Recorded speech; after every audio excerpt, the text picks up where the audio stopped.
Run steep, get high.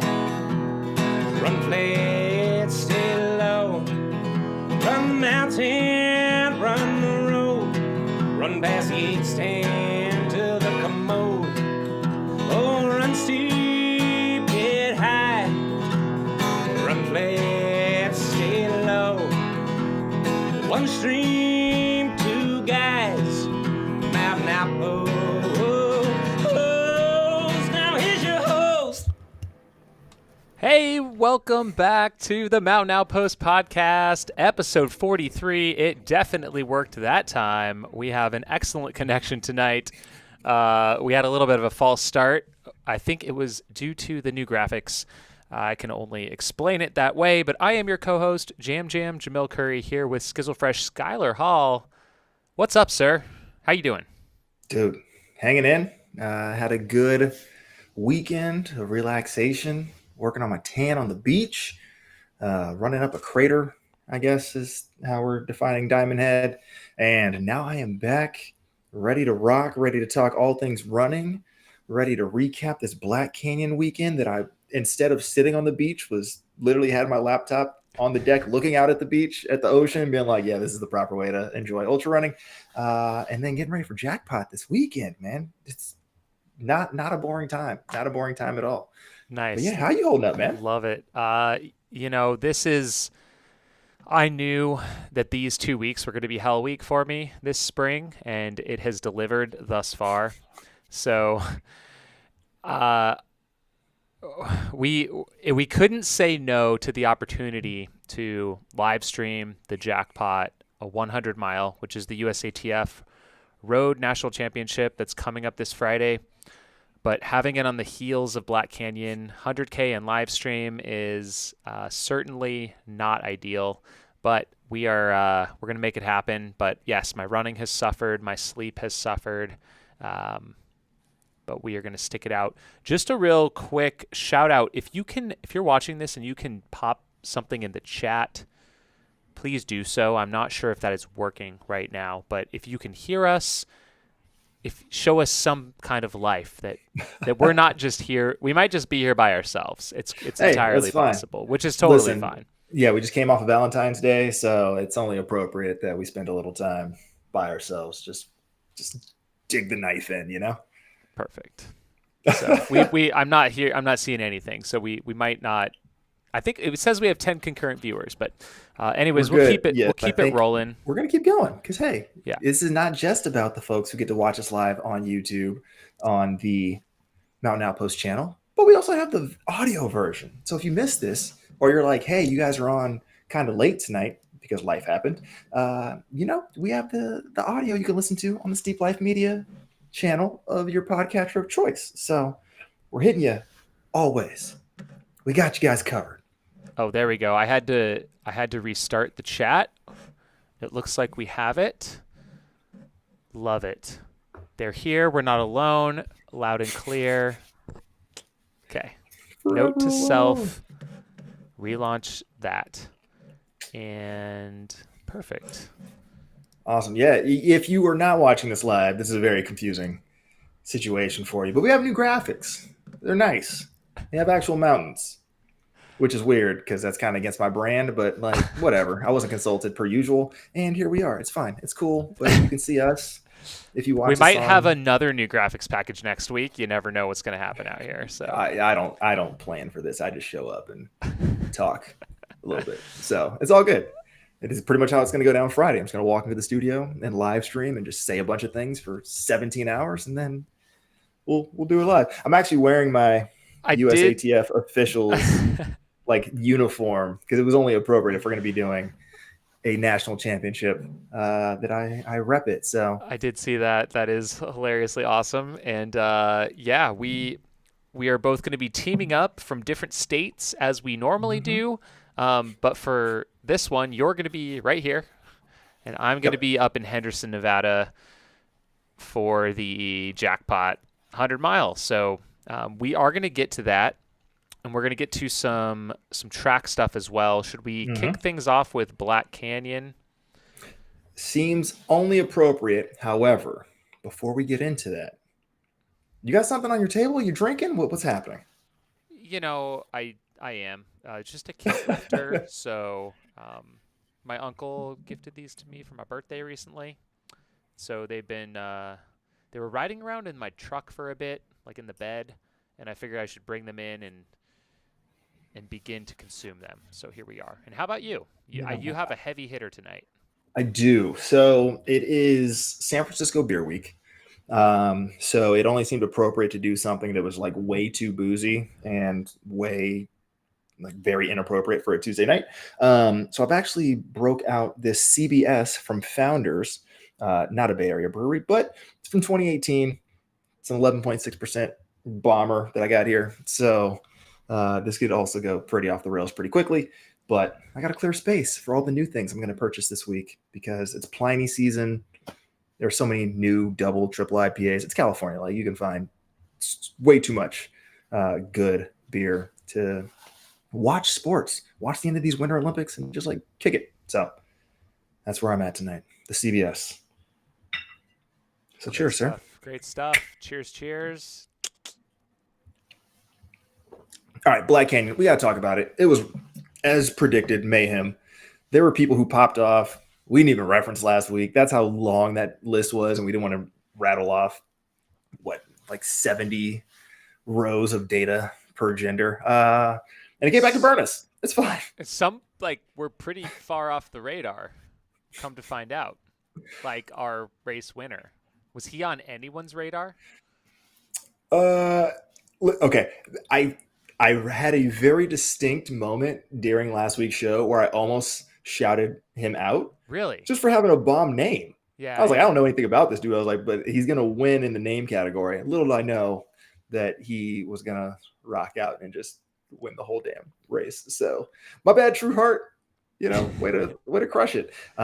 It was fun, like literally as soon as I started tuning in and I saw he was in first, I was like, yeah, that was a missed opportunity on my part. So, but hey, listen, people know his name now and they're talking about him now because he put on quite the performance throughout the day and showed out. So, you want to talk about this men's race first? Yeah, absolutely. I mean, it was Cool. ridiculous. I remember the first shot I saw was the lead pack running down Duffer's Drive, which is a mile and a half into the race. There was a pack of 30 plus folks. It was the lead men's pack. And there was one guy off of the front. And we didn't know who it was at the time. We couldn't tell from the drone shot. And then our next viewing area was coming into the first aid station at Antelope. And our drone pilot was on a pack of around 20 men coming in down off that road with the canyon drop off behind and the Bradshaws opened up in the background. And he was flying from the first aid station. So he's probably about a half mile from the aid station. All of a sudden, Trueheart, he never saw him ahead of the pack. So he comes running through the aid station right past where he's filming. And I have the full recorded clip from the drone. All of a sudden you see the drone go whoop, and then it just speeds off towards the aid station, and he's already on like the second or third switchback past the aid station by the time he gets over there. Just like you have Jared Hazen, Anthony Costales, all these guys in this lead pack charging, running fast, and he's a half mile ahead, cruising by himself. And that was the story of the day. I mean, he was never reeled in from the first step. Incredible. Yeah, you don't see a lot of wire-to-wire victories in races that are this competitive. And I like what this has got to be one of the most, if not the most competitive 100K field that's been seen in the last 4 or 5 years stateside. Yeah, so like 5 minutes off course record pace. Yeah, it was impressive. But in my mind as a viewer, because I had no real staff participation in this race, is I kept thinking about when we were live streaming last year's event and we had first place go out, what was that, Doe Springs? What is it, 51 miles in or so? And then ended up walking it back in. And I was like, please don't have another situation A credit where, hunt situation. yeah, like, please don't do this. But he just kept crushing it. And I was like, is he going to take a swing on a hot year at this course record? And obviously, spoiler alert, ended up missing that course record by a little bit, but didn't bleed a lot of time in those late stages. I think Sensman said it well on the live broadcast. Shout out to Eric for coming down and holding it down with Rob as well in the studio. I think he said, there was this moment where he had the same sort of concern, but then he was like, maybe people lost or thought too much about how last year's race played out and went out too conservative, and maybe got caught up in what everybody in those large packs were doing. And Trueheart was just like, nah, I'm going to run my own race. The thing that every coach tells their athlete to do is just like, I'm going to run my own race. He ran his own race. It left him solo for 61 and a half miles, but it did lead ultimately to snagging that win and that golden ticket. So Yeah, I think he said he wanted to get ahead so he wasn't congested on the single track and makes kind sense. of run his own thing, and he just got ahead, and yeah, it's pretty incredible. Wow. Yeah, it was impressive. Like, it was just straight up impressive. Like, you can't be upset about someone who takes the bull by the horns and gives it their all. And this was a day where he executed that well. Like, we see it time and time again. Even age groupers, they kind of go out over their skis and then are like, oh, no, this ain't working out for me today. And they just blow up. It's literally the entire audience of the Your Boy Scott Jurek Instagram account, it seems. But he actually was able to execute it on the day and nail it. So, yeah, dude, he knew what he was capable of. He went out and executed, even on a weirdly hot situation, and then just absolutely crushed it, as this comment that you can now see on the screen, because we update these graphics. It's the exact same thing. So yeah, no, you got to shout out Trueheart for crushing it. And we would be remiss if we didn't talk about a Masters athlete coming out and destroying this field, and another Masters athlete coming in second on the men's side. Yeah, Charlie Seymour said, how about the old people representing at Black Canyon? Says it right there. Yeah. It was funny. So behind the scenes, like, look, the live stream folks, they were in the studio, had a Google Doc that you and I had access to, because that's what we used to talk about the race during last week's pod.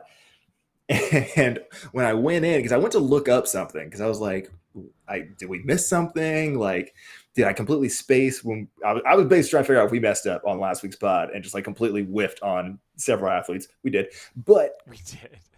There was like a notes tab that was like new.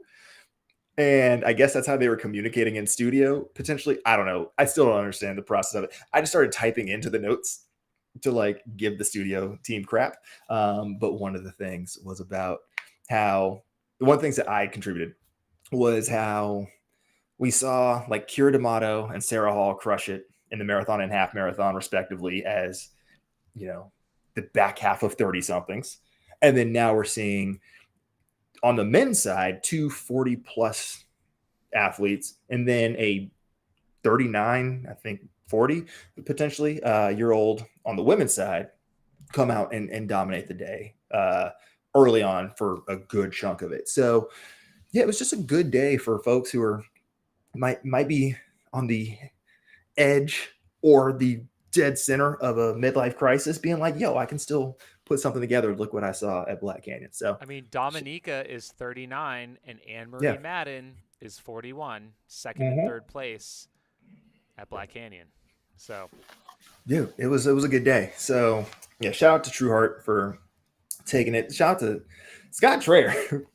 Listen, he did all of the Chasing Gold videos, and then just like, hey, by the way, I'm gonna take one of them for me. It was just that's it. It's both savage and petty at the same time to be like, I'm gonna highlight these people, but then take one for me, and I love it in my soul. Like, I think it's because track season has started again, so I'm hanging out with high schoolers, and so I'm now of the TikTok generation, I guess. But their pettiness is now locked. And I've taken it. So it was great to see him just like show up and be like, yeah, by the way, like you heard a lot about me just in passing, and now I'm going to take one of these tickets for myself. So shout out to Trayer, hold it down. I'm pretty sure he knew the whole time he was going to take one of those tickets, and it was just a Well, matter of everyone else finding out. Because him rolling in, I know he said he was going to chill and run his own race early, and then I forget where was it in his interview. He said, was it maybe the climb out of Black Canyon City, or like that out of that second river crossing? That's where he was going to start his charge. He rolled into Black Canyon City in second. I was like, Scott Trayer, damn, getting after it. So I mean, yeah. Oh, real quick, I got a shout out in the chat, and I did catch his finish the other night. Satpal Dalal, shout out to him. He is saying hello to both of us here in the chat, and he says, he says this old man also enjoyed this year's Black Canyon 100K. 2022 is a beautiful race. Enjoyed it every moment. Running entire course. Missed you though. Sorry that I wasn't there. I mean, Jamil was in studio by that point, right? So, yeah, no, it was a sight to be seen. I feel like a lot of people, this might be biased based on just like who I've connected with since the race. So this might be a skewed audience. But I feel like a lot of people had a pretty good day for what they were expecting across the board. I mean, I think it was a 71% finish rate, I believe, which is probably lower than normal. And I think what saved people the first half anyways, this is just anecdotal from talking to a few people, it was super windy in the morning. And so there was and it was a tailwind. So it's kind of pushing people down course and helping to knock off some of that heat. Of course, later into the afternoon, the wind died down to almost nothing, and then you're just cooking in the canyons, but it is what it is. Yeah. Maybe it was just like front end folks who I would be interested to break out like the attrition of folks who are like, I tried to be in wave one versus like mid-pack age group type folks. Because I've talked to some folks who were like, yo, I had a day. Like I had a absolutely crusher of a day. And hey, listen, the hope is that everyone who stepped foot on course took something from their experience broadly. But if you had like a phenomenal race execution on one of the hotter days on record for this race, like, hey, like take that win, because what that's setting you up for this summer, you know, if you get drawn into Western because you got a qualifier for 23, yo, like that's good. Like that's the dream. That's what we want to hear. So, so shout out. Glad that South had a good run. Oh yeah, And I mean, check this out. He chimes in here and says he started the race as the last runner. He finished 271st position, past 446 runners on the way. Dude, I don't even know how that's possible in some of those sections. Like when it narrows in, it is single track. Like trying to film out there in like it's impossible. That's the upside of the 60K not being at the same time anymore. I mean, that's like the beauty of what happened with COVID last year, forcing us to a second day, because that was becoming a serious issue, is the fast 60K having to pass the whole kind of mid to back of the pack of the 100K. Yep. So it's pretty nice now for sure. Yeah, no, it seemed more enjoyable across the board. We also have to obviously shout out all the volunteers who are out there, not just helping with live stream stuff, but also just like the actual aid station volunteers, keeping people moving forward. Saw a lot of folks getting sponge bathed out and getting snacks and keeping it moving. Honestly, it was a whole family effort to keep folks out there having a good day. And yeah, so I'm happy that it wasn't just the front end of the race that had a mostly good day. Since been talking about Jared Hazen on a regular basis, like it was painful, but also like, yeah, this is a thing that needs to be talked about. But the fact that success, the joy was throughout the entirety of the race. That's good. That's what you want to see from any race. So I'm excited that you all were able to put that on as a company, and that folks generally had a great experience out there on course, because that's what after the couple of years it's been. This might have been some people's first real foray back into racing. Happy they had a good time. So yeah, it's exciting. And but the front end of the race was also riveting on both the men's and women's side. So excited that the folks who were on the live stream got to experience some high end racing, and then got to hang out throughout the night and hopefully see some of their loved ones and friends finish and just achieve their dreams, hopefully. Absolutely. Well, let's recap it real quick. We had such a deep field. Mm-hmm. I'd love to go through the top 10 men and women Mm-hmm. and just kind of update the folks that maybe didn't catch it all or missed a couple. So yeah, Trueheart Brown from Flagstaff, super humble guy. We actually have a comment from Alan Stark here. It got a little cut off there, but he was on the single track pod. Super humble family guy. I guess he's a firefighter. His kids were out there at the finish. They were hungry, I guess. So he just kind of took off and got him In-N-Out burger. Just, got to take care of the fam. Fair. Scott Trayer was just 6 minutes back in 2nd place, running an 8:03 with Jeffrey Colt right on his heels for that third golden ticket in 8:05. Can we take a quick beat real quick? I don't know why I said quick beat real quick. That's redundant. Listen, Jeff Colt fans, there were a lot of them in the chat during the live stream. I don't know how it was broadly missed that Jeff Colt had come through a couple of aid stations on the live tracker. Live tracker doesn't feed into the studio. Live tracker also had its own issues throughout the day, which is a whole other thing that we're working on behind the scenes. We apologize. I'm sorry. Part of it was that like 100,000 people were trying to get to the results, and our servers completely crashed. Correct. So I was going to keep it behind the scenes, but yeah, we can say that too. Whatever. So listen, for the Jeff Colt fans who were, I don't know, anything between bummed and despondent, Jeff Colt crushed it.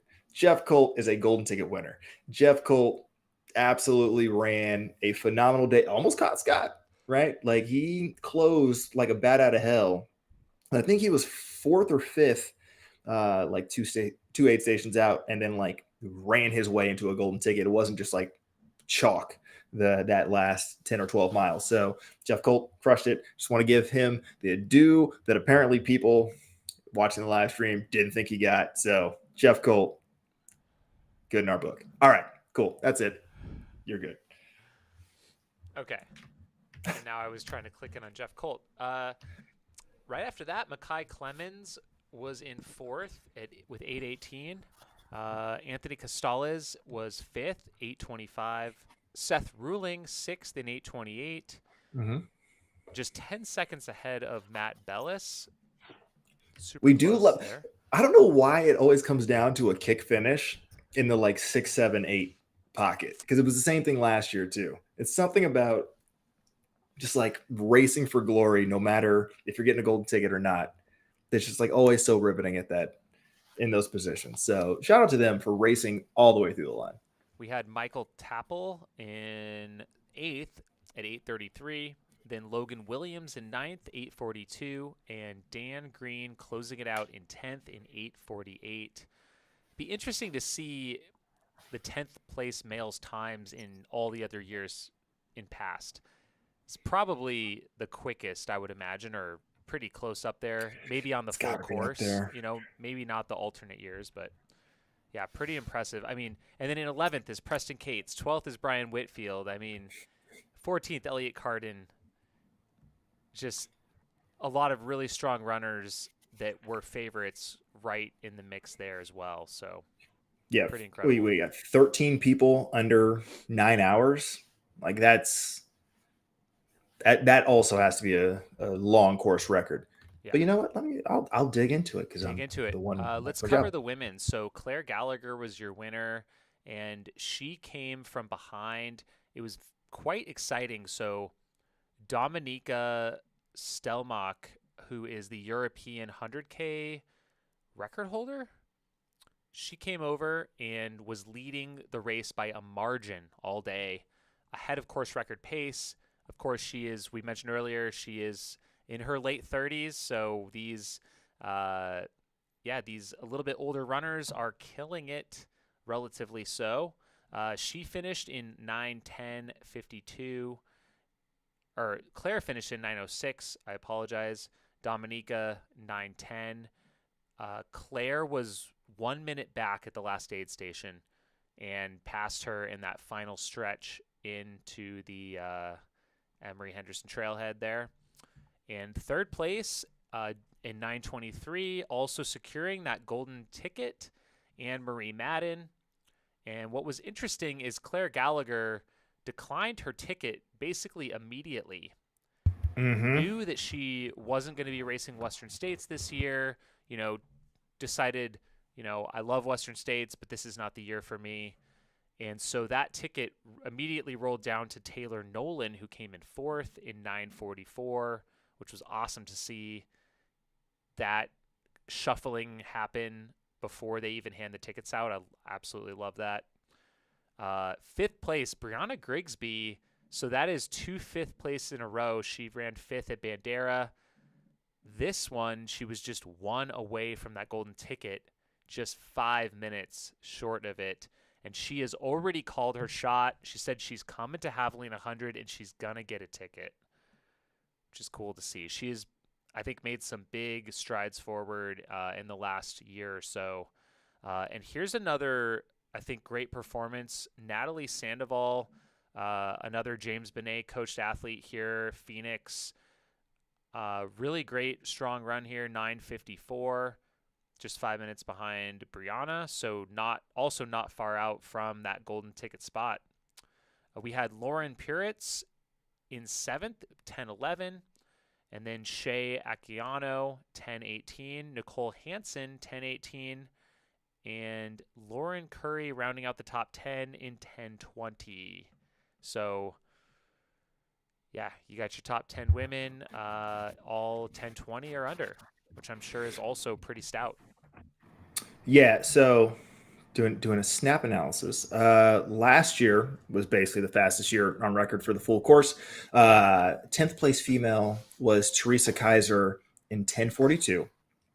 So definitely that would have been good for this year's 10th, would have been good for 8th last year by a fairly quality margin. And then the men's side was about even with last year. I think we had 13 men and 1 woman under 9 hours. So just across the board for being much hotter year this year. Much hotter this year. Yeah. I think that, we can say that those were equal performances, at least out there this year. So shout out to everyone who really just went out there and tried to ball out. We saw a lot of folks who, were signed up for both this and Canyons. And so I'm very interested to see what the turnaround rate is for a lot of these athletes as they really try to race their way into Western States by doing it all again in 2 months' time. It feels like a little under. Yeah, so pretty much 2 months' time. Yeah. We got a quick question in the chat here from Brian Aaliyah. Was it more shocking to have the 40-year-olds on the men's side or Claire passing on the golden ticket? I don't think that was pre-race knowledge. You'd be better in a position to know if you. I'm surprised by it, but yeah, it was a bit surprising. But I mean, hearing her reasons for it, and I know she's living in Hawaii and kind of doing little bit of a different thing this year, so it doesn't really surprise me that much. Like, you've won Western States, you've done the dance. It's a huge commitment of time. It's pretty much your whole year. I mean, you would start training now, you would have a build-up, you would run the race, you'd have to recover you wouldn't be able to train and run another big race for a couple months and really have a shot at doing well. So by the time you kind of recover, you're into like August or September. So makes sense if you've kind of done it. You want to try something new? You're in a different phase. I don't know. She's doing a lot of free diving. Apparently that's good for it. Good thoracic control. That works. Yeah, I mean it's the same. Okay, we're gonna get kind of like high level ethereal, and then you can tell me if I'm completely off base.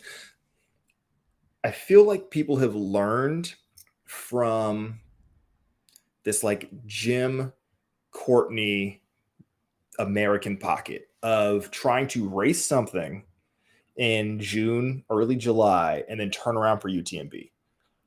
And for whatever reason, America hasn't figured it out. It's gotten better, but we haven't really seen a true double that was like highly successful. Like even when Courtney turned around, correct. Yeah, right, but not American. Right, like American. We can go into a whole thing about how Europeans are training like crazy and the Norwegians, and we now have the Swedish speed skater who's doing some crazy stuff. So, who also was an ultra runner. So I guess also in our universe. So shout out to Niels.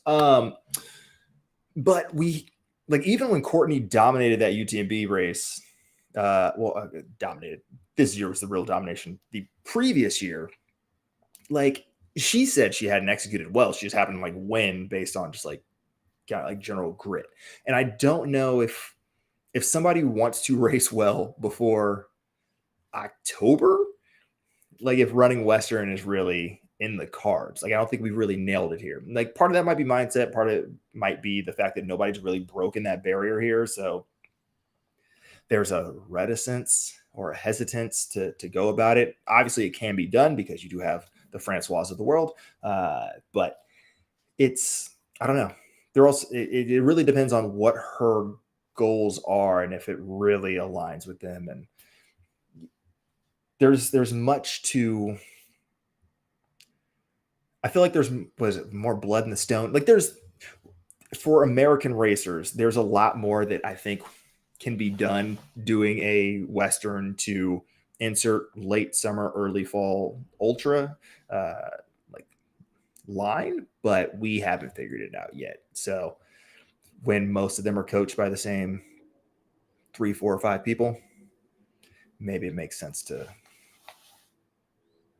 back off, be a little smart about it until somebody sort of breaks that ceiling, and then we can see more people try to attempt it.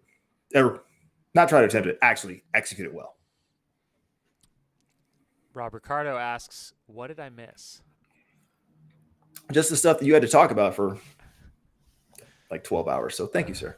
Well, yeah, huge shout out to Rob here in the chat for being on the mic here in the studio all day long. Incredible work.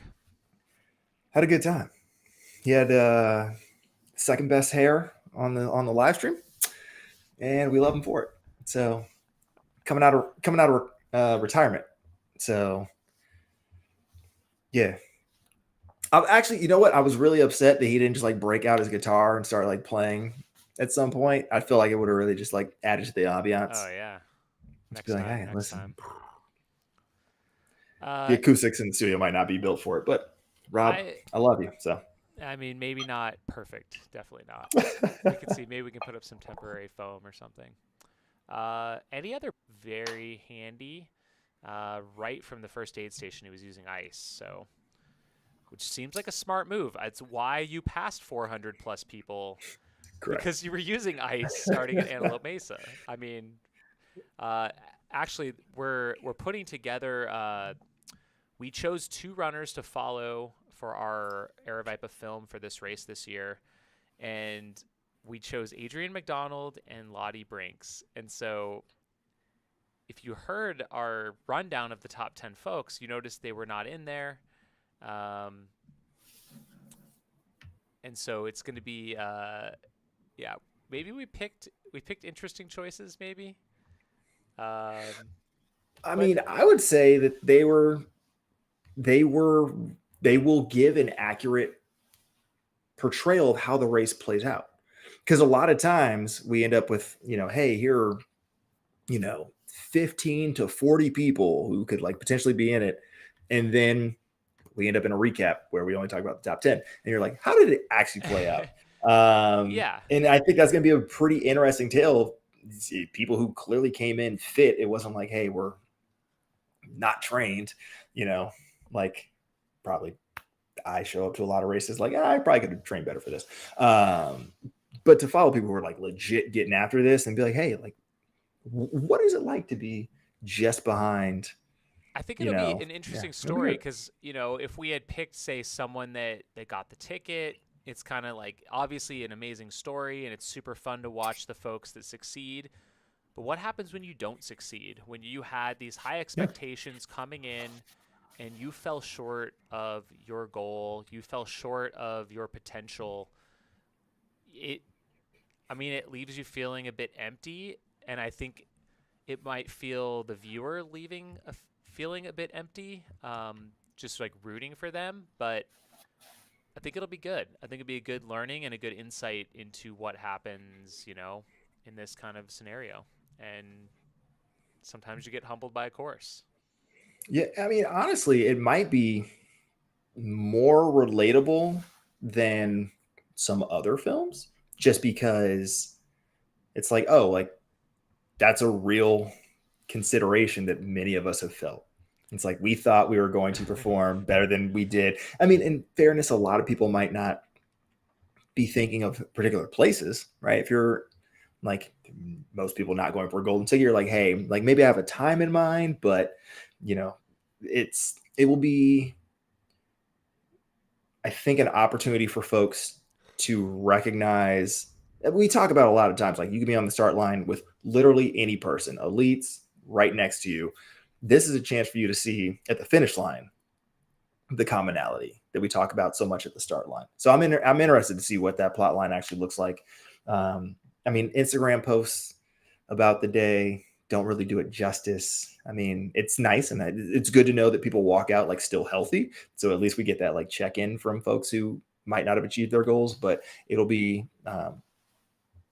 almost refreshing, I guess, at Yeah. least for me, Well, to more see folks like, than hey, not are in their similar shoes. correct. They Yeah. they had the high hopes. You heard on the Chasing Gold, almost everyone thought they would get first, second, or third, with the exception of Jackson Brill, but who ended up DNSing unfortunately. But Mhm. yeah, I think it's gonna be good. It's gonna be a nice, different, little bit of a different flavor for this one. So Yeah. I mean, ultra running is like the epitome of that like often butchered like Mike Tyson quote of like you have a plan, then it goes out the window when you get punched in the mouth. Uh, this is going to be how that goes. Like other than I think it's going to be especially true when you see some of the thoughts from Adrian, which were pretty interesting. So I think it's gonna be really really cool, good. Yeah, yeah, I have no inside knowledge, so like I'm yeah, actually going to be very interested in how this shakes out. yeah. So, but I mean, I don't think either of those athletes and really anybody from this course is like broken or like, all right, well, this dream's out the window. I think, especially when you're on the elite end, but even like age group folks, when you got a goal, you got thoughts, you don't just give up on that because of one bad effort. Like that's what makes these people good at what they do, especially in ultra running, and that's what makes ultra runners crazy. Like people all the time are just like, well, how do you like? I drive.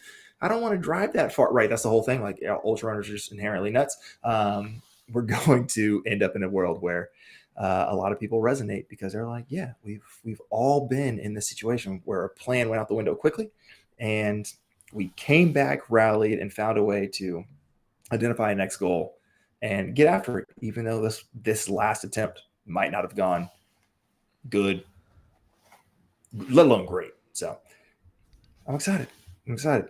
I mean, Let me know when that film's this going to drop. yeah, the stories of redemption are oftentimes the greatest stories. And like my favorite finisher of the Barkley Marathons is Andrew Thompson.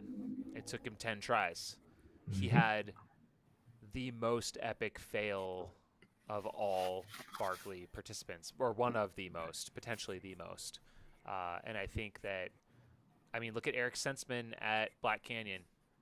I mean, so many times Mhm. struggled, failed, had issues, and finally had his triumph. And that was so sweet when it happened, and it made such a bigger difference. And for athletes like Lottie and for Adrian, I'm just pointing out these two, but there's many in the same boat. They're, to me, rising stars in the sport. They're still so new. I mean, both of them are a year and some change into their ultra running careers. Mhm. They've had some great success so far. They've also now had some hurdles, and it's going to be fun to see what their next chapter is. Like, I think like a film like this is going to make us root for them once we get to know them a little bit better and see what happened out there at this event. Yeah, I mean, I will also add they're both just solid human beings, at least from what I know and have experienced. And so they're folks to be rooted for regardless Yep, of course. of this. But that being said, yeah, I think this is a chance to introduce some folks who are potentially not on folks' radars into the conversation. But yeah, when you're talking about folks on the redemption story, I'm thinking of like Emily Hawgood. Like, how many times did she just miss out on the golden ticket? Yeah. Well, And right now, then Brianna Grigsby is on my list. You know, she's someone that same is, same boat. you know, she's got that North Star. I mean, of course, she loves running lots of different events, but Western States is clearly a goal for her, and she wants to be at that level. And like, she's inching closer, and it's going to be fun to watch her progress as an athlete. Like Javelina, you can guarantee she's going to be one of the storylines we're going to be talking about, and we're going to be Mm-hmm. following her as she gets towards that race. Yeah, yeah. I mean, it's the human interest story could literally be any individual person in ultra running, and that's awesome. It's like, hey, if you take 77th, 277th, like, you did some work to get there, and you probably have gone through some sort of attrition and just like hardship to make it happen. Very few people just win everything out the gate. So I'm excited that we get to sort of tap into tap back into the greatness that the ultra running community brings, because there are a lot of different backgrounds, cultures, storylines that we can get involved with. And as we start to come together more often, it's going to be fun. It's going to be great to really find some folks we can get on board with. Ultra Runner of the Year rankings are great, but there are more than 10 folks each year that we invest our time in, invest our energy, invest our follows, likes, whatever. And it's exciting to see more folks enter the ecosystem and really be trying to shake things up. We had a question from Alex here in the chat. When is the film dropping? You know, I can't remember off the top of my head, but I believe, oh man, don't quote me on this. Definitely don't, because I'm going to say March, April, sometime in there. I think we're trying to turn this one around relatively quick. So hopefully March, April, something like that. Then any insight on an East Coast golden ticket race or races? I would say I don't know how likely that will be, to be honest. My question to the audience would be, which event do you think would make a good qualifier or a good golden ticket race on the East Coast? Yeah, so one of the planning factors for an East Coast golden ticket would be weather.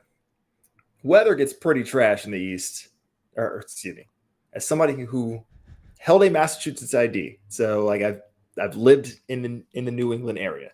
So it can start getting pretty bad in October. But the rate, golden tickets could be any time, right? Now they can. That's a new thing, though. So I think it's now, like, it wasn't a planning consideration before, because you're like, there's no way we're gonna get on board with late January, early February golden ticket race on the East Coast because like that's a snowshoe race. That's not Western States. And now that it can be any time, it actually does open up a new avenue. Well, and it could be 100-miler also. So you Exactly. could look at your fall big hundreds, grindstone. I don't know. What are some of the other big ones? Is Massanutten a big deal? We need It some will be help, if you make it a folks. golden ticket. So Like, I think we've got Georgia Death Race was mentioned here. Hellgate 100K is mentioned out here. mhm. Um, so yeah, I mean, there's a couple. I'd love to see some more suggestions. I think it's important too. We got the Vermont 100 is being shouted out here. Well, that one Yeah. is what, July? I think it's July. Oh, I feel like that is earlier. Yeah, Which because is it's like part of right the it's just like right Grand Slam, after right? Western States. So yeah, but it doesn't mean you have to have run Western Yeah, States, and July. then most people aren't. So yeah, I don't I know. gotta double back. Like a grind? No. Hellgate probably makes the most sense from a. So okay, we're gonna thought experiment this whole thing. We're just gonna me and you. We're gonna do this right now. Theoretically, you want to put a golden ticket race together or make a race a golden ticket if there is a history, like a notable history of performance, right? You don't just like up and make a new race and then be like, all right, it'll be a golden ticket race with no sort of beta data. I mean, typically it's going to be already a sizable race, like sizably attended. It's going to Right. have plenty of capacity to add people to the event, and I think a history of some competition probably. Yeah, I think that goes a long way. This isn't the UTMB World Series. They actually want some data. So if we, whatever. Yeah. Um, so I think Hellgate probably makes the most sense out of that. Georgia Death Race is ambiguously too short. No, it's like 74 mile. I mean, it used to be one. Right. Yeah. Okay. But it was like an obscure distance. So, but he could come back. I can see So we that. got Mountain Masochist 50 mile, but it's a 50 mile. 50 mile. So Can I do that? Arkansas Traveler was a suggestion. There's a lot of new races popping up too that maybe would be good, but just don't have the notoriety or the connection either. Uh, What I would actually be interested in is if there are like 100K or 100-mile trail championship races for USATF that have put in bids that weren't awarded the bid. But the whole thing is like, hey, we have space to be able to like hold a championship style event. mhm. Does Atra have a list? Like, hey, like there are like these three. That would be an interesting thing to pull. I don't know if that exists, but if they did have like, hey, like this race in Georgia, this race in Tennessee, this race in New Hampshire is put in, but like XYZ, like they didn't end up winning the bid, they might be a worthwhile candidate. Rob was suggesting turn the Cayuga Trail 50 mile to 100K. It's been the USATF 50 mile championship before. That is true. That's an Ian Golden race. I kind of like this one from Mike Schmidt. I actually think this is kind of an amazing idea. The Superior 100. That is a That is a tough, Yeah. gnarly race put on by Rocksteady Running. So like really great organization would probably, really support that kind of a thing in Minnesota. That one could be pretty awesome, I think. There's also there should be a planning consideration around ease of access, I guess is the way to put it. Okay, this is all right. I'm getting on my soapbox. Boom. Here we go. I've acknowledged it. Hate me for it. I don't care. The issue that we had with Bandera was that when things happen in the middle of the race, you have no idea because there's just like no ability to You're talking about connect with the race. like connectivity Yeah, I mean, storytell like or stream the race. legitimately Yeah, correct. Like the right. legitimate ability to understand what is happening in the race as it's happening. It I definitely, like, if I were to objectively look at like what a golden ticket race should be, I mean, I'm biased, obviously. Like, I think if we can live stream the races, if we can build the hype, we should try and do that. So races that can't do that, we should consider that potentially as, I don't know, like maybe a qualification, or I don't even know what I'm talking about. Like consideration, like consideration, it's a like yeah, planning the factor. ease of, can we cover this race live in some capacity, and then how well can we cover it? Are we live tweeting this? Are we live streaming this? Are we posting updates on social media? Do we have live race updates every 5 miles to inform the people viewing? Um, I don't know. I don't know what everyone out there wants, or if that even matters. I think it's kind of fun, and it helps to add an element if we're going to talk golden ticket races. Right. I mean, from Hoka's standpoint, I would think if you're going to be the title sponsor of this Golden ticket umbrella, series. yeah, like that's probably a business consideration that they want. Um, so I again, I'm not in those conversations. I would be surprised if that was not a topic that they broached with race directors that are currently in the series. Again, I don't know how people like fall out and then like new races come into golden tickets. Like I'm not saying that should be done at all. Like Bandera has been crushing it as a race. Like I'm not trying to be like, hey, like take it from them. I was citing that as an example. However, I think if you were going to put an East Coast race in, like that's got to be something we plan for. I mean, hell, even the was it the 24-hour championships are in Cleveland? Like it's along the lake, but like it's accessible for tracking purposes. And I think that if any brand is trying to grow the sport, it behooves them to make the race day experience accessible, not just on site for racers, crew, spectators, but also for folks who might be trying to watch from a distance, because it's these golden tickets that folks then get invested in on Western States race day. In addition to the lottery, like obviously, like people will watch the lottery. There are so many tickets in the damn lottery that folks obviously, like anybody who's in it, if you know someone, you're watching Western States that day. But from a branding perspective, it makes sense to want all of the funneled athletes, for lack of a better term, to be able to celebrate them. So I think that no matter what happens, if and when an East Coast golden ticket race comes in, there's going to be some pretty important considerations around. There should be, from my perspective, some considerations around accessibility, connectivity, and the ability to really follow the race on that day. Yeah, definitely. I think one thing to consider too, with like an East Coast centric race, which I think would be great, we also have the international scene to think about too. Mm-hmm. And that is obviously an important thing for Western states, is to have a way for international runners to race their way in where they don't have to all come here, although we see it all the time. We saw multiple international folks come to canyons. We just had Dominica here for Black Canyon, so they will travel, especially now that the world's opening up.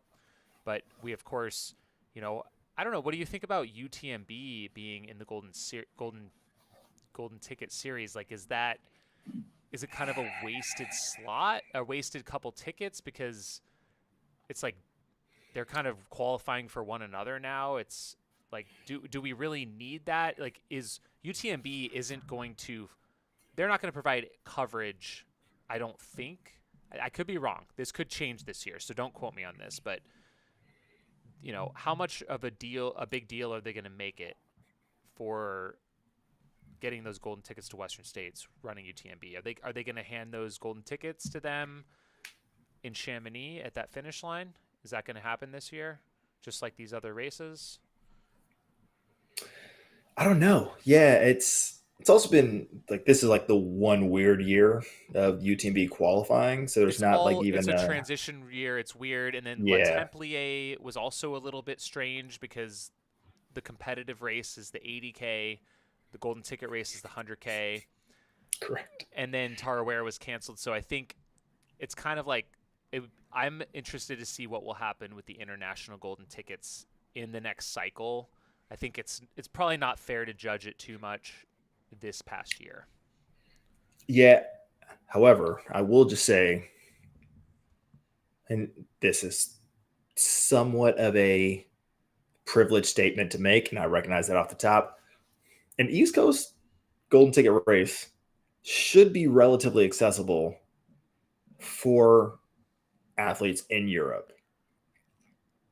So, like in terms of like flight time from a, you know, like the I guess western side of Europe, that's going to be to New York and then figure it out from there type thing. Sure, pretty Is easy. kind of the same distance as it would be from New York to California. Gotcha. So there is a bit of that, but like it's not the same, you know. And then also to then rob East Coast golden ticket potential runners, as we've seen, the Midwest has sort of been like this blind spot of ultra running in many respects to sort of like rob, uh, the East Coast of potential golden tickets because a bunch of European athletes came through. Like that could be its own political debate and political problem, which they might also be in the mix behind the scenes. I don't know. Again, I'm just pontificating, but yeah, it's going to be. It will be interesting to see moving forward for the next couple of years just how the calculus of races play out because I don't think. And again, so let me be clear, Skizzle over here. This is not jam talking as somebody who has to race direct. I don't know what the calculus is. I like that you took a drink at that exact moment. I don't know what the calculus is from a business perspective for Western, for Hoka, for anybody involved, and what that calculus will look like in the next 18 to 24 months. And there might be a world where with UTMB doing what they're doing, it makes sense to figure out like, hey, how do we get the best quality field, but also the most compelling storylines to come into it? Because then from a branding perspective, like, hey, we gave you a golden ticket, like we're now going to follow you into the race, even if you're not one of our athlete type things. And then like it becomes a whole Well, that's like what the potential enterprise. golden. That's what the Golden Trail World Series is doing. They're Yeah. really focusing on Yeah. the story and the content, the coverage. Doesn't matter your brand affiliation. We're going to follow you because you're the best athletes in the world. Mm-hmm. So let's see. We got more. Carl Billigan in the chat. One problem with the Beast Coast Golden Ticket race is that they all tend to happen either right before or right after Western, and that's what we were talking about. It's weather. Yeah. It's like not in the right cycle, so you don't want a ticket race too close. I think before or after Western States, just to maximize. I think the kind of the hype and attention. I mean, very much so. A lot of the world of ultra running, whether you like it or not, focuses around Western States and UTMB, and that's part of the cycle. It's like there's lotteries at a certain time, and then there's qualifying races at a certain time, and then there's Mm-hmm. the hype and build up to the actual race, and then the post race kind of thing. So it's a good point. Do you want a golden ticket race 2 weeks after Western States qualifying for the next year? It might be a little too close to really kind of give it the proper attention and build up. Yeah, no, that's legitimate. I'm thinking of sort of like Iron Man and what they do with. There are certain athletes who just need to basically like finish an Ironman to get back into Kona. But then there's also like folks who just like have a bad world championships who are like, all right, let me use this fitness and circle around and get an auto spot into the world championships next year. So historically that's been in Arizona, for instance, where it's, I think, like 3 or 4 weeks after Ironman World Championships. A little easier potentially to come back from DNFing an Ironman because it's the non-impact components or the earlier parts, the swimming and the biking. I don't think there were a lot of people who are like, I just took 12th at Western States, so I'm going to come back and run a 100-miler 3 or 4 weeks later. But there might be some shift of that where you can do it late August, maybe. Like I'd have to think that through a little bit more, but there's a world where there might be some ability to play in that space. So here's a big comment from Rob Ricardo. I think UTMB as a golden ticket race in this series is the lamest and most disconnected thing to happen in the sport since Lifetime bought Leadville. Damn. Wow. Just shots fired. Cool. Listen, I'm not. That's a lot to unpack there. So I mean, it's definitely something to think about. I do think having a golden ticket season is like a really good idea. And I think keeping it to maybe a 6-month time span, a little bit condensed, so they're kind of like having 2 on the same weekend, I think is a terrible idea. No offense to like Black Canyon or Tarawera, but it splits your attention. I think having them maybe 1 month apart, spread out, and then I think building a bit of a cohesiveness between all of the events that are part of the series, whether that's and I think that it would probably be initiated by Hoka in the future. Just throwing this out there, Hoka. Yeah. Like, let's have some more cohesion maybe on how we cover these events potentially. It could help build up some hype for sure. I think and again, like I don't want to get ahead of myself because it's been one season, especially at these internationals, and it's been not ideal, but the announcement was just, I think, right before UTMB that it was going to be a golden ticket. So we kind of missed out on that being part of it. And then La Templier, I think, flew completely under the radar. I don't think the athletes really knew what was happening. It was hard for us to really know and get a sense. I'm kind of surprised why that race was included. I don't really know a lot about that race, but that could be my American ignorance. But yeah, anyways. Yeah, no, I think they're... Like, it just felt like, we didn't really get a sense that those were part of the same series that's happening now. Yeah. I think part of it is the fact that there's never been fall golden ticket races until this year. Sure. And so, like, sort of all of it's new in terms of consideration. There's never been 100-mile races before now. So it's all part of the new consideration. But there is, I guess, we're just think tanking. That is basically what we're doing. We were just doing a think tank off the cuff. We were not planning on this whatsoever. Not at all.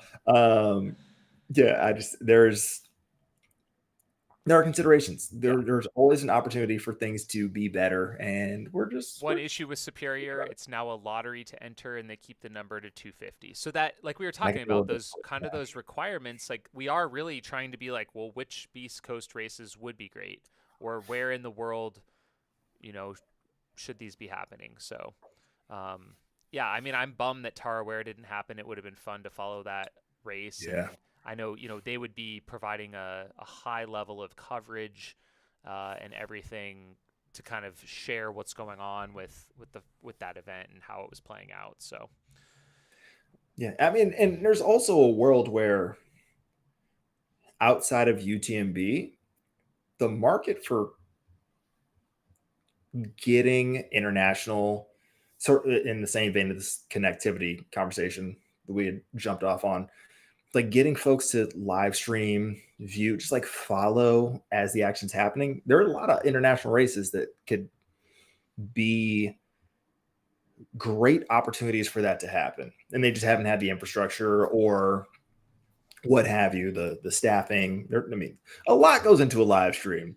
Like for all the people who want to talk crap in a live chat, like you ain't been there. So there's a lot that happens behind the scenes and in front of the camera to make it happen. I think there are a lot of chances for international races to also sort of like be brought up in the same way, because like as much as we are kind of American centric because we're two dudes who live in America, there's I mean I'm sure there's opportunities in a Portugal, a Spain, a Croatia. Like there's got to be other races that are happening that like with the right sort of support could really show off beautiful landscapes, great competitive fields, and like a real opportunity if given the right constructs. And so maybe there are some things we're just missing because they're not right in front of our face, but I would be interested if those opportunities present themselves as well. Like let's send some American runners to to Europe to get into it. Well, I mean, we'll see too. I mean, this kind of parlays into, what UTMB and Ironman are doing with the UTMB World Series. So, they have kind of this other series that is all leading towards UTMB, whereas the golden tickets are kind of leading towards Western States, but they're also commingled. So, and giving each other's winners to each other. So, yeah, it's definitely an interesting time to see kind of like how this is all going to play out in the future. So, but yeah, maybe we can move on from that conversation for today, but it's certainly fun to think about and pontificate about, maybe like how it should all play out. So I think we'll leave. Go ahead. Needs. Now I was going to say, we're talking about the sport needs, and we're talking about the opportunity for us to be able to enjoy an element of the sport that has not gotten a lot of shine potentially ever, but definitely recently, in terms of the more road-centric ultras, especially stateside, especially USATF championships. We've talked a lot about USATF on this podcast on different iterations, so I'm excited that we are able to bring some shine finally to USATF in the right way, and we're going to do it this weekend at Jackpot. Friday is the 100-mile USATF Road Championships, and we're going to get into it because you're going to be able to watch it this Friday from dawn well past dusk. I'm going to need a lot of dawn till the deepest parts of night, unless you're in I don't even know where. Like there's a lot of coverage we're going to throw down. We got a lot of cameras, got a lot of drones, we got a lot of energy coming from just Matty Ice and myself in the live studio, and we're going to make sure you guys are taken care of. So let's get into it. Yeah, sure, Jim. Yes, we can also shout out Australia. Probably due for one. It's fine. Okay. Like Jim on his Morgan McDonald over here, just trying to stunt for Australia. It's fine. I love you, Jim. So yeah, I mean that was a great intro. We've got the race will be live streaming starting. We're actually doing four total streams coming up. So there's a Thursday evening. This will all be on the Steep Life Media YouTube channel. So if you haven't subscribed, go head on over there, Steep Life Media. That is where we will be streaming all of these races and events happening up in Henderson, Nevada. Mm-hmm. Starting Thursday night, there's going to be a little bit of an athlete meet and greet. So you'll be able to hear from some of the athletes live on that program. And we'll roll into Saturday, 8 a.m. is the start. So we'll be broadcasting 7:30 Mountain Time, Arizona time, which is, that'll be 8:30. Yeah. 8:30 Arizona time, 7:30 Nevada time. Correct. Which right. It's the Pacific. So okay. Yes. 7:30 Pacific. And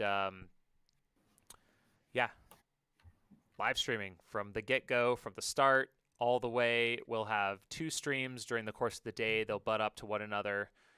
So we'll cover that second stream. We'll have all of the finishes. We're going to stay live, I think, until around the 5th women's finish. So we get the full women's top finishers in there. And then we'll be coming back live Saturday morning briefly for the start of the Jackpot Ultra Running Festival, which is where this event is taking place. It's put on by Ken Rubley and his wife with the Beyond Limits Running, and they are graciously invited us to come out to take part in their event and bring it to all of you. So we are excited and honored to be doing that. What am I missing here? That's the intro. All right, so I'm gonna catch us up. This is a planning factor, so I don't know if Matt's even in the chat right now. So it starts at 8 a.m. Friday Pacific time. So 9 a.m. Arizona, 11 Eastern. Jim, you could do the conversion rate for Australia. It's probably, I don't know, like 10 p.m. on Friday night. But yeah, we're covering a lot of stuff on Friday and then coming back Saturday. There's some wild things happening that I had not done a lot of research on Jackpot, but if you're going to be outside of Vegas, you get into some stuff. You got showgirls coming out, you got live music performers coming out. Like there's a lot of wild entertainment that happens on site that we're going to try to bring to you guys throughout the live stream, throughout the Q&A, and then onto that Saturday. So there's going to be an on-site viewing party. Yeah. Come on out. I mean, you can come out anytime, but they're trying to get a ton of people to come out around 4 p.m. Definitely coming out towards the end. So let's see. The projected course record is around 9 p.m. That'll be Zach Bitter's 12:52. You got the women's course record, Stephanie Flippin of 14:35. That'll be 10:30 p.m. And we should be live right around until midnight Nevada time. Yeah, it's going to be mayhem. If you thought that Eric and Rob got weird during Black Canyon, add another 30 miles. And that's going to be me and Matt. So get excited. It's going to be very exciting to crown some national champions. And like, honestly, this is a race that has a good amount of history, both from the Jackpot side of the house and then also USATF. Like we have some folks who've been here time and time and time again who haven't quite been able to, I think, meet the goals that they've outlined for themselves. We also have a world where got a lot of new athletes that are showing up and getting just bananas in a national championship scenario. So there's age groups that you have to factor in when you're talking about a national championship. It's not just, hey, who are the top three, but there are striations throughout masters athletes, 50 plus, like it breaks 60, down. 70 plus, they're all out there. Yeah, dude, it was funny. I was literally working on the athlete bios for Jackpot, and the missus was sitting next to me. She's like, is that person actually 82 or is that a typo? I'm like, yes, no, that person's actually and they're 82. competing in the 100-mile USATF Correct. championship. It is insane. Like, you're gonna have so many folks you can get behind. So super excited to bring it to you all live. And I'm just a part of it. I'm excited to come out and hang out with Matt. But you're gonna be on site there in Henderson and really getting this, like, feel the energy right there in person. So do you want to talk about sort of what the plan is for this week? You guys are traveling out. You guys got some ideas in mind. Yeah, let's get a little bit of the backstory before we get into who we are watching. Yeah, I mean, we're bringing a team from Aravaipa / Steep Life Media on up there. So there'll be 3 of us driving up Thursday and then another one flying up Thursday evening, joining the team. And then Jake Jackson's also going to be out there. He was second last year, I believe, with one of the faster times there, ran a 14:12. And he will be helping with on-site commentary in addition to Chris Warden and providing some other support out there. So we're going to have, a couple static cams right around the finish line area. We're going to have some on-course cameras where we'll be out on the loop. It's a 1.15 mile loop. And what's cool is it's in this park. It's an old rock quarry that now has a lake in the bottom of it. It's a nice park though, so they've got a path around it. But pretty much from where the start finish line is, you can see almost the entire course from that vantage point. We will be hopefully getting some aerial shots woven into the stream. Uh, Possibly some bike shots. We'll see. We might bring a bike out. It's kind of something new to mix it up a little bit. I don't know. That's the plan. We're gonna roll up on Thursday, live streaming for a couple days. Come on back down to Phoenix. So yeah, It's gonna be legit. No, I'm super excited. Yeah, I'm flying out to hang out in the studio, and you know, the two of us specifically apparently didn't have enough of a hand in Black Canyon. So excited to be able to contribute here for Jackpot. And again, just listen, it's Friday of a holiday weekend here in America. You're not doing real work. You might as well just follow the live stream. Let's be real. So listen, just join us over on the channel, and we're gonna get you excited because these folks deserve it. There are, I want to say 76. I can actually. I think it's more like 80 now. There's some more that aren't on Ultra Sign Up possibly that are in the event. But looking at years past, how fast is this course? You might be asking yourself. We kind of mentioned some of the top times. And what's interesting in 2021 is the event due to COVID was delayed. So normally it's in February, President's Weekend, until April. So it was 93 degrees for a high when these folks ran these. Yeah. I mean, we saw course records on the men's and women's side with 93-degree temperature, and the women's race was fire. So 4 of the top 7 finishers last year were women. Stephanie Flippin was 3rd overall, won in 14:35, and Camille was 7 minutes back, and 3rd place Michael Morgan was 2 minutes behind Camille. It was a very tight race, just 9 minutes separating those top 3 women. It was a real true road national championship. A little more spread on the men's side, but Raj Paul was leading, I think, early and dropped. And Sounds right. He's unfortunately not coming back this year. He's focusing on 50K instead. So hopefully he will return. But we've got some really fantastic runners coming, and we want to do a little preview. Absolutely. So let's jump into it. It is pretty stacked with previous champions on both sides of the house, both the men's and the women's side. Let's talk about the men first. So you have how do I put this? I think friend of the pod, very familiar to Aravaipa fans, Patrick Reagan, coming through from Georgia, the 2019 USATF 100-mile trail champion. He's I believe, 3-time champion at Javelina. He's going to be towing the line here on Friday to just listen.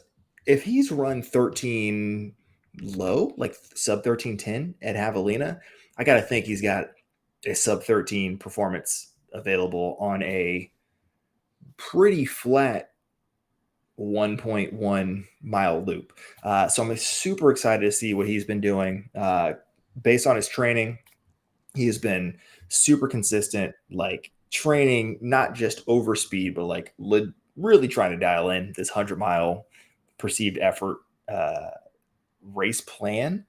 And if the athletes that he coaches have been any sort of guidepost, they've been doing pretty stellar in a lot of these winter ultras. So, if they're performing, got to think the coach is going to be ready to perform. So super excited to see what Patrick brings to the table. Also excited to see what hairstyle and facial hair he's bringing to the table. I haven't looked at Instagram recently, but the man is always due for a great plaid and great hair. So I'm looking forward to seeing what Patrick Reagan does. Friend of the pod, friend of the people, and potentially a USATF champion once again. It's not going to come easy, though. He is going up against some really stout runners, including Very excited to see this. Arlen Glick will be running as well. I Mhm. think that is probably one of the, besides Patrick, one of the most exciting folks in this field. We've seen what he's done on the trail scene the last 2 years when he kind of burst onto the scene, has absolutely destroyed it at the 100-mile distance, just basically almost unstoppable. And he had his run at Desert Solstice, and now it's time to see what he can do at 100 miles on the road. And I mean, you even said it on the pod that Desert Solstice didn't go exactly how he planned it, but he learned a lot and was having a lot of conversations trackside to make sure that he was set up for success. So let's see if he can turn what he learned Well, and that's into, for the 24-hour, though. And so this yeah, is back more in his wheelhouse of the 100-mile, which is kind of his bread and butter. yeah, yeah. No, this is going to be, I mean, the man hasn't lost a 100-miler, or he has like what, nothing below a second place in a 100-miler. Well, yeah, I think his only one was to Taggart Van Etten. Yeah, so he's going to be okay. But we'll see if he can dial in that nutrition, learn some things from what is a pretty flat race, and knock it out. Uh, Another person I'm super excited to watch is Alex Nichols.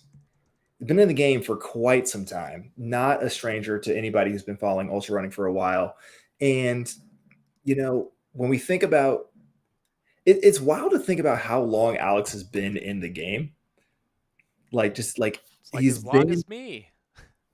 yeah, like he's been around for ages. So I mean, no offense. I didn't mean that in a negative way. It just means experience, cultured, ready to crush it. And so I think the Scott athlete is gonna be an interesting person to watch. Coming from Colorado Springs, obviously, kind of a weird place to be training right now, just because it's Colorado. It gets snow. It's a thing. But I think that he's in a position with the level of experience that he has, the focus and dedication that he has to the craft, that this might actually be a chance for him to show out in a pretty flat, all-out race.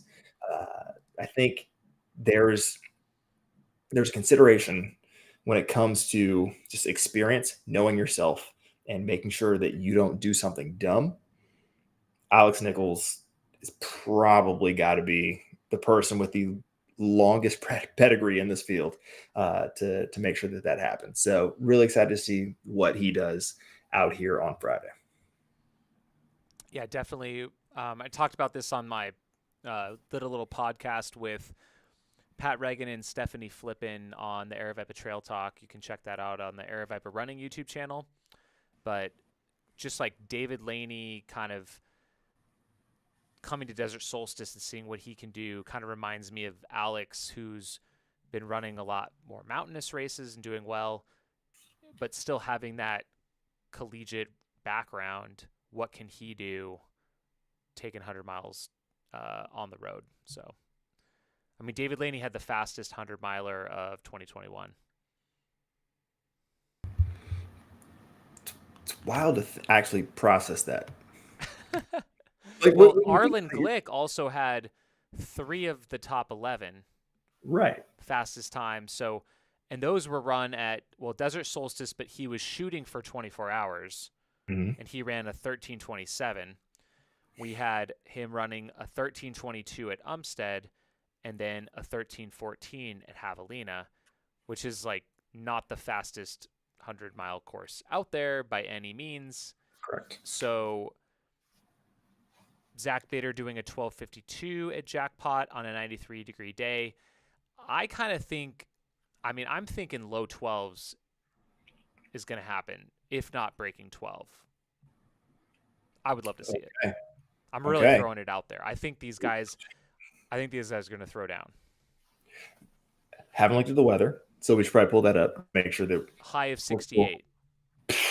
Yeah, that'll be fine. Low of 39 or something. Yeah, well, that'll be good.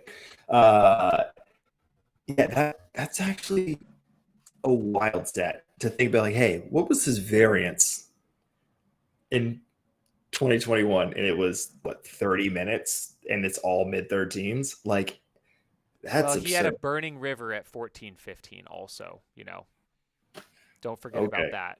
right. Okay, so yeah, this is a world where like what happened last year with a bunch of people going out and then blowing up. A lot of that was driven by temperature. I think executing the exact same race plan this year likely will have better results. So if he goes out, obviously he wasn't and in the field last year, but if he goes out with any plan near what he's accomplished, let's say Desert Solstice being the flattest race, obviously, if he can execute with just the 100 mile in mind, like this is a world where we can actually see a course record go down. And we should mention that the USATF course is different than the traditional jackpot course. Like they are on a dedicated, much more paved route than the like if you have like a friend who's running jackpot this weekend as well, they'll be running on a different course. Different, That but it's still the same. Like it's the same yeah, area, and a lot of it is the same path. They actually just run longer, so they have to double back, and they actually run in reverse. So they're running head to head a little bit. Um, but yeah, they'll be doing like 2.5 miles, whereas the 100 mile is just doing the single loop around the correct. lake with the 1.17 ish. Yeah, so it's not a perfect corollary, but yeah, no, like if you're crushing it uh, with a lot more pavement and really not having to switch things up, there's a world where we should potentially see a USATF course record go down. Uh, if it's not one of these three, there are a lot of other people ready to step up and hop in. I'm gonna say it. Cal and Khan, we listen. Yep. We we've talked so much, like low key, about how the Midwest is not getting its proper due, but two, how Callan has been just under the radar, has a good performance, and then just like will then come underneath. Everybody kind of forgets, or most people just didn't know that he was actually the 50K road champ in 2020. Like one of those races that got in just before the pandemic kind of shut everything down. But he's running at 257 50K. Like, he's got leg And speed. he's young too. He's 25. 5. And so we're talking about a person who has been in competitive races, not even just the USATF championship, but like was it Black Canyon last year that popped on the radar? Yep, that was it. Yeah, so in terms of this podcast specifically, so like has been in those type of competitive races, has been crushing it in a road ultra, which is like not something that we should take for granted. That is a specific type of skill set that could bode well when you have to bounce up. So like let's see I'm super excited to see what happens. Been a little quiet in the past couple of months in terms of races, and so hey, if you're dedicated to this cause, don't sleep on Mr. Khan. It's gonna be great. Absolutely.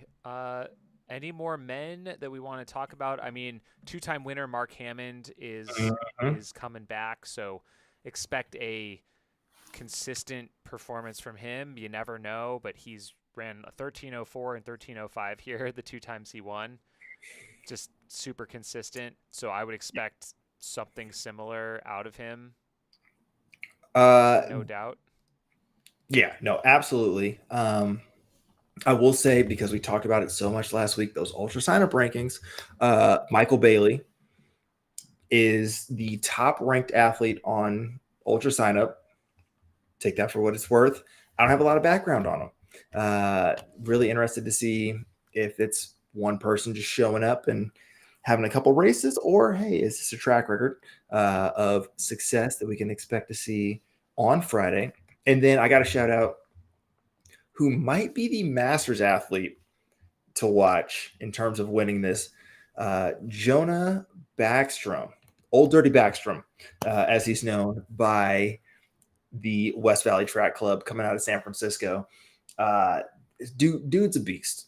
He's done some wild stuff, had a very good quad dipsy back in November.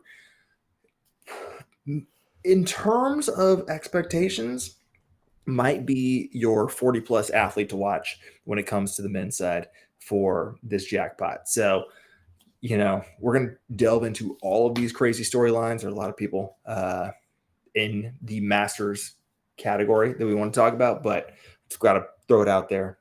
Listen, if we learned anything from Black Canyon, we've got to watch these Masters athletes. So I got to shout out Jonah as well as someone to keep an eye on as Friday approaches.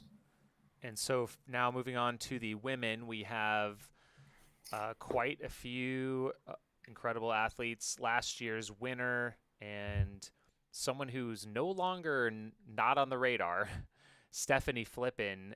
She now runs for Hoka, and she is back, and it sounds like in great shape, even better shape than last year, according to her, which is another kind of scary thing of like, whoa, what can she do on a day that's not 93 degrees? Coming from Colorado, I'm sure that was tough, and still performed amazingly well. She ran this past year, improved upon her 100-mile PR at Tunnel Hill with the win in 14:04. So I think, she's knocking on that sub 14-hour door. I would almost expect her to run a sub 14 to PR to just crush it. And she'll be going and running with Camille Herron here, your world record holder. Camille is, it's going to be awesome to see her out there performing again. Yeah, I mean, we haven't seen Camille since Solstice. Javelina. Oh, Solstice. Yeah, that makes sense. So, she had quite a tear there.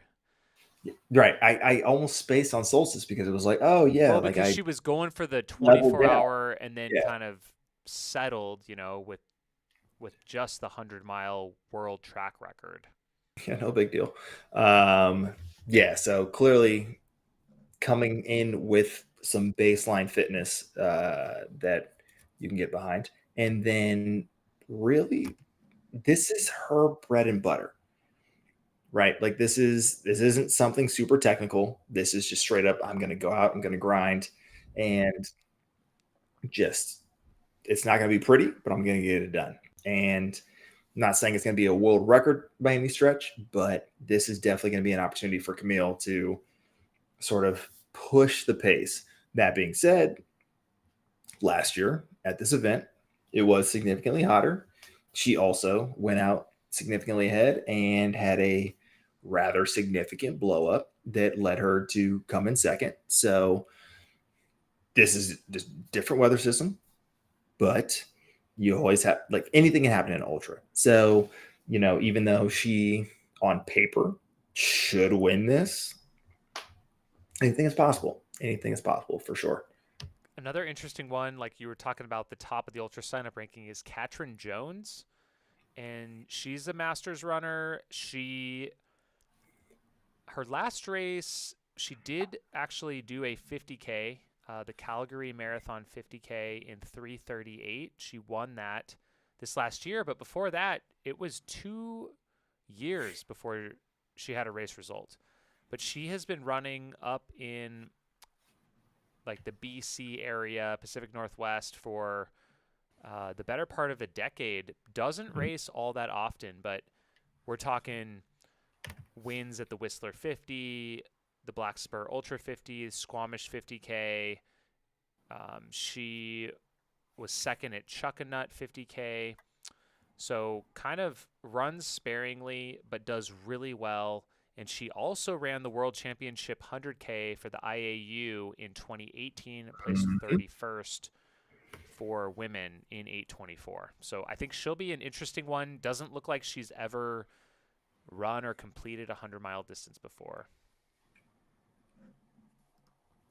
Listen, I'm not surprised by anybody after what we witnessed this past weekend, I don't count anybody out. So very well possible. Again, also with the athletes that are coming from that are registered for USATF, might have American citizenship, and we'll go into this on the live stream. Oh, that makes sense. Yeah. But when you end up with folks who might be, residing across the border, or just anywhere where there's inclement weather, just like across the board, you have to wonder how their training has been going. So, has she been down in Nevada for quite some time? She visiting family for the holidays? Like all of that will come into play because I don't know. There are a lot of people who have had success, mostly snowshoeing or cross country skiing, and then running some January and February ultras. But if you're stuck in Canada and things haven't been great, don't know how that's going to play out. So, so she'll be one to watch for sure. Put this on the prove me wrong meme for sure. Somebody I'm very interested to see how they play out. Also from a place that doesn't have the best weather this time of year, but it's been better than normal, I guess, based on how indoor races have been going. Julie Kafetz from New York City, from an ultra sign-up standpoint, has been absolutely crushing it. Has a pretty significant sort of body of work, I guess is the best way to put it. Been in the grind for quite some time. Has done Brazos Bend and won it back in 2019, also as a USATF Trail Championship for the 100-mile, but has also done some 50-milers that have had some pretty significant leg speed and required her to run fast. So it'll be interesting to see how she plays it out on the flatter road scene and see if that translates over with the weirdness that's been the past couple of years. And New York City not being known for having crazy hills and crazy trails. So she's been training back at home. Might be an opportunity for her to really show out and show up on Friday. Yep, absolutely. Any others that stand out? I feel like it's getting late. I'm Yeah, I mean, fading. I mean, I think we have to talk about Oh, Nicole. Nicole. Yeah, yeah. Yeah. Sorry, didn't mean to skip that one. Only appropriate. What? One Carbon X2 on the women's side was up there. Just taking it off the top of my head. But yeah, Nicole's going to be throwing down for sure. You can't underestimate She was someone. second at Carbon Okay. X2, and then Yeah. she was third in the 100-mile at Desert Solstice in 14:45. Yeah, in shape and known for throwing it down. So look, I don't know what more to say on that. Like, I would not be surprised if we have a sort of like Camille Stephanie taking it out, and then Nicole's just like chilling behind, like giving a little bit of a gap and be like, hey, one or both of you guys will blow up. You guys will push each other, and I'm just gonna like sneak in. So I think the tactics of Jackpot are going to be very interesting. When you have a course that you see, 90, 87 times, like something I you think see it's a lot. 85 laps. Yeah, like you see the course often. You're not going to be surprised by much. It's a matter of like, how do you troubleshoot and how much do you execute well? So,